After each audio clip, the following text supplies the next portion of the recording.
So hi viewers, welcome to my YouTube channel. So आज की video में अपने व्यूअर्स के साथ शेयर करने वाले हैं luxury modern balcony interior ideas for home.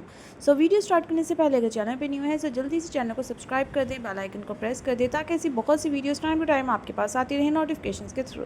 So let's begin the video. आज की वीडियो है बहुत ज़्यादा हेल्पफुल, बहुत ज़्यादा यूज़फुल, क्योंकि हम इसमें डिफरेंट आइडियाज़ शेयर करने वाले हैं और वो आइडियाज़ हैं होम बालकनी इंटीरियर से रिलेटेड। आप अपने बालकनीज़ का इंटीरियर किस तरह का कर सकते हैं, कैसी होनी चाहिए, इवन आप गार्डन्स थीम भी दे सकते हैं, वो भी बहुत अच्छा लगता है।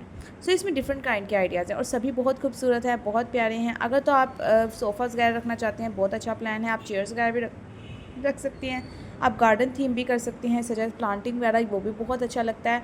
इवन आप लाइटनिंग ऐड कर सकते हैं और नाइट पे ये आपकी बैल्कनी बहुत खूबसूरत लगेगी। सो इसके अलावा गाइज और भी बहुत से आइडियाज़ हैं, सो जो आपको अच्छे लगते हैं साथ साथ स्क्रीनशॉट ले सकते हैं। वीडियो को डाउनलोड करना चाहें तो डाउनलोड कर सकते हैं। वीडियो का लिंक शेयर करना चाहते हैं फैमिली एंड फ्रेंड्स के साथ, तो उनके साथ भी शेयर कर सकते हैं। And guys, hope you like the video. So if you like, kindly subscribe. Thank you, goodbye, stay home, stay safe, stay connected.